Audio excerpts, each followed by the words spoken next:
チェンバーボーン。準備万端で汚水機を迎え撃ったつもりががっつり見落としをして滅びかけた我らがビーバー。だが汚水機を乗り切る方法を模索し一応の対策が成功。でも近所の池は汚染されたまま、危ないから近づくなよー。汚水濃度を下げるぞ。汚水ポンプの建設を急げー。湧き水に汚水機対策をしなきゃだが、このままじゃ危険で池に入れないぜ。畑の3分の1くらいも枯れてる。このままだと食料もやばいことになりそう。やっべ動力供給量と需要逆に見間違えてて、全然足りとらんかったわ。ちょうど丸太の在庫も少なくなってる。一部工場停止だな。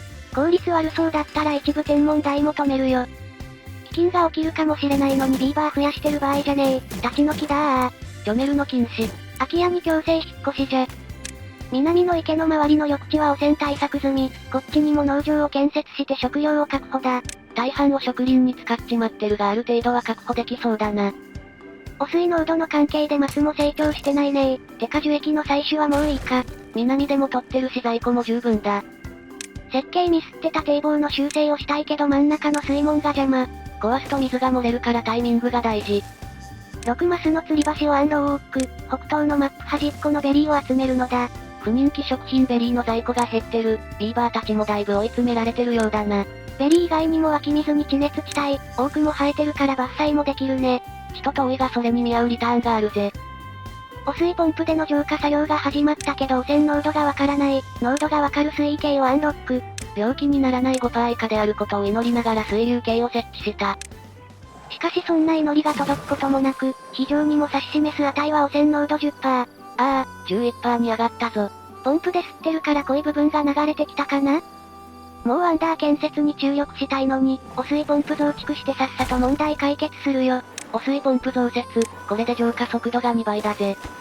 6マス突出部をアンローク、突出部は上に建物建てられて便利。北東の熱源もエンジン建設開始だぜ。天文台までシャフトの接続よろ。汚染濃度がじわじわ下がってきております。この調子なら2、3日で汚染濃度 5% 切るかな？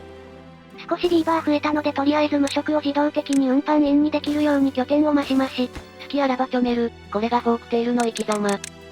正面から見た時に街に被って撮影しにくいので、この丘は爆破じゃー。爆破理由が雑。緑地化して農地にでもしようかな。汚水期明け9日、やっと汚水濃度が 5% を切ったぞー。これで水生農家さんが再開できるぜ。食料も結構ギリだから急いで収穫よろ。気が寸前まで食べたくない不人気食品ベリーもかなり減ってるぜ。さあ次の汚水期に備えてここの湧き水も対策工事を行うぞー。まずは邪魔な候補根の撤去からだ。でその周りに水門方式。でもこれ汚水期の間に中心の水が乾いて、水位が下がると中心が汚染されんだよな。一応自動化でなんとかできそうな構造は考えてあるけど今はワンダーが優先。さいですか。近所の池、簡易汚水期対策完了。トリマこれで一安心だぜ。汚染パイセンシャットダウンボタンを有用してここも一元カット。これもそのうち完全自動化したいな。北東の地熱エンジンが完成したどー。400馬力ゲット。これで歯車工場も再開できるぜ。さあワンダー建設のためにキリキリ働けー。現在進捗10分の1くらいか？資材も全然足りないし地道な戦いになりそうだな。ちょびっと葉っぱこんなところ削って何すんだ？フォークテール固有施設、栽培促進ができる蜂の巣の建設で使う紙を作るため、ここに製紙工場を建てるよ。開けた穴はシャフト通すようか。ビーバーが蜂に刺されるとブサイクな顔になっちゃうけど、生産量がかなり増えるから農家さんには頑張ってもらいましょ。だな。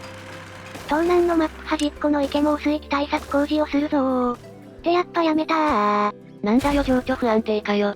見た目からしてヤバそうな色してるよ。これは確かに汚染濃度高そうな気がするな。水流計を設置して安全が確認できてからにしましょ。安全第一。おっと汚水期警告だ。まさかの3連続汚水期かよ。汚水期って換気より短いイメージ。日数が少ない分ワンダー建設の日数減るから地味に困る。ここの濃度 5% だったか。工事中断しなくてもよかったな。まあ急ぎ必要なもんじゃないし安全な時にのんびりやるよ。そんなところよりも先にこっちの水門が優先。汚水排水で天然ダム壊したから再建するぞー。まあ大きなタンクあるから、1週間くらいなら組めなくても平気だけどな。近所の池の除染作業がほぼ完了。汚水期明け15日、結構時間がかかったぜ。では汚水ポンプ、お疲れ様でしたー。町のピンチを救ってくれたヒーローたちに感謝。ポンプの撤去後には放水場をアンロックして設置。長期の換気などでここが乾くと甲骨や畑が枯れちゃうからね。水深センサーも設置して、これで放水も調整だぜ。そして汚水ポンプ壊してから気づく。中心に汚水溜まる。ここ池だから濃度自然に下がらないと。安定のくるみサイズのビーバーのもう一度汚水ポンプ作るかとも思ったんだけど毎回除染するのはさすがに面倒。せめて汚水を排水する機構が欲しいぜ。てなわけで大きなポンプのある場所へ水路を作って、水を流せるようにするぞー。ここなら汚水器やけに下のダムに貯水するのにも使えて便利だな。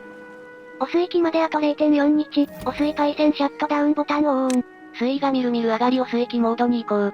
こっちの水門も連動 OK。微妙に畑が枯れる雑仕事。で放水場とセンサーが完成したので不統合の設定中。これなら測定値は基準値より大きいなのでオン状態。水位が低くなったらオンにしたいなら、不統合を小さいに設定だな。センサーのランプが消えて放水場もオフ状態。これで OK だね。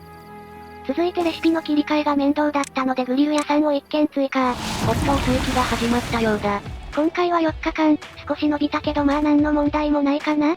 食料の備蓄がちと怪しいが、生産は継続してるしなんとかなりそうだ。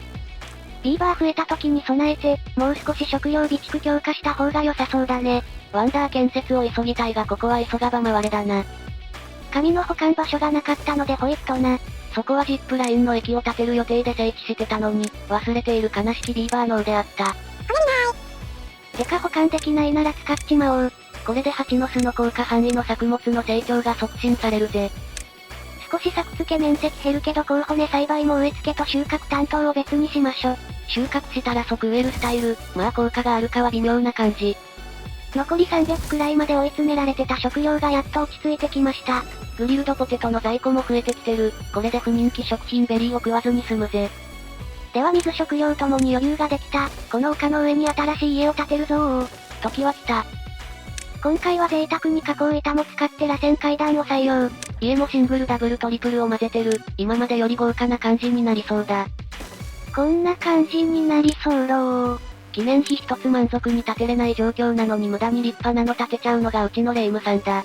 ワンダーまで節約して我慢したかったけど無理でした。現在作りつつ地道に建てろ。このままだと屋根部分が工事できないので足場を設置。あとこの辺装飾と。そういやビーバーが建設可能なのは上一マスまでだったな。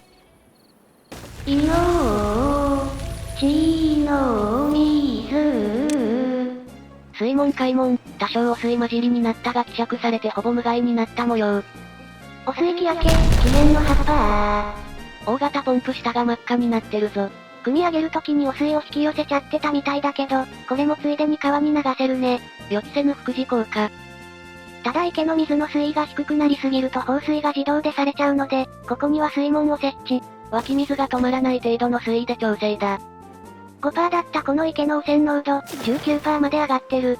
こりゃ無理にでも工事した方が良かったかもだ。シャフトをちょいいじって、爆薬工場で使う汚水を保管するタンクの位置を移設します。細かい調整入りまーす。除染作業で使ってた土地が空いたのでタンポポ植えましょ。病気のビーバーを治すお薬の原料。でタンクの移設が終わったので、ここを足場で高さを合わせて平らにするぞー。地味に邪魔な穴を埋める。そして平らになったら工場を、建てまし。ここも立派な工業区って感じになってきたぜ。工場増えるのはいいけど今度は丸太がねえ。消える天然林。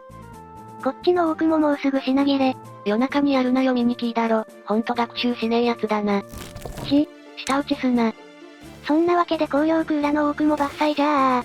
自然を愛するフォークテイル。だが彼らの通った後は枯れ木一つ残らない。いつか緑地化するから、フォークテイル、彼らは地球の再生者。品切れ寸前北東の奥の隣にも枯れ木があるので回収しましょ。この世界が丸ハゲになる日は近い。工場裏、4日で消滅。あの手この手で頑張っているが丸太不足は止められそうにないのであった。丸太がないなら植林すればいいじゃない。川から流れる水をせき止めて、植林用の広範囲の緑地を確保だ。ハードでやったら干からびそうだけど、ノーマル難易度ならなんとかなるっしょ。木は水が切れてもすぐには枯れないから大丈夫だ。だが木が育つ前に丸太がなくなるのは必至。さらなる遠方へ丸太狩りじゃあ。丸太を得るために大量の丸太を使うのず。これは未来への投資であります。家の完成が近づきビーバーも100匹超え、とりあえず運搬員の拠点。ただ飯ぐらいは許さんという無言の訴え。未だ病気のビーバーは出してないけど薬工房を建設。紙タンポポベリーで薬を生成する。ただいまのワンダー進捗状態はこんな感じ。現在 8%、目標の15サイクルワンダー、ちょっと怪しい雰囲気である。建設作業員増員。だが問題は建材の方である。さてビーバーの像が完成すれば家が完成って、はい、そこの屋根建設途中です。そんな。畜生。なお中の人は昨日観葉植物の植え替えをして、移動の際に盛大にひっくり返して土と水をぶちまけたうっかり屋です。糸かなし。植林用に整備してる川に塞げてない部分があったのでこちらも水門設置。おっと次は寒気が来るようだ。ワンダー建設猶予が伸びてほしいから、長い干ばつが来てくれても全然 OK。だな。大下り遠征で敷いた道を利用して、こちらにある熱源2つも地熱エンジンを乗せるぞ動力を増強して工業生産量をアップだぜ。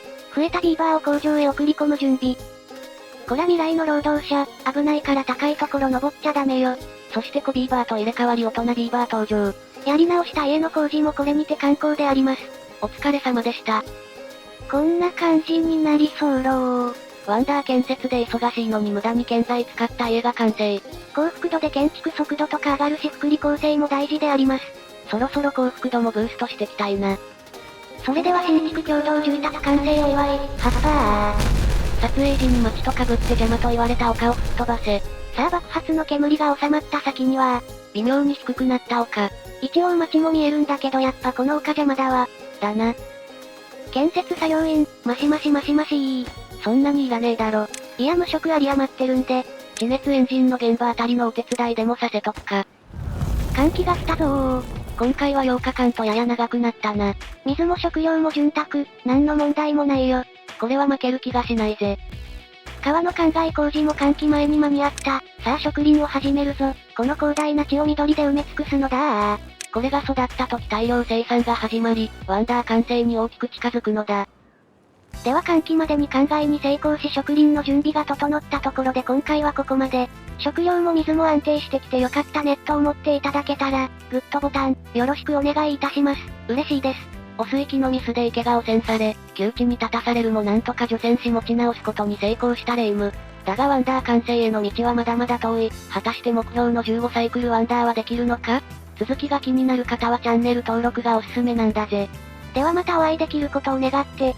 じゃ、またねー。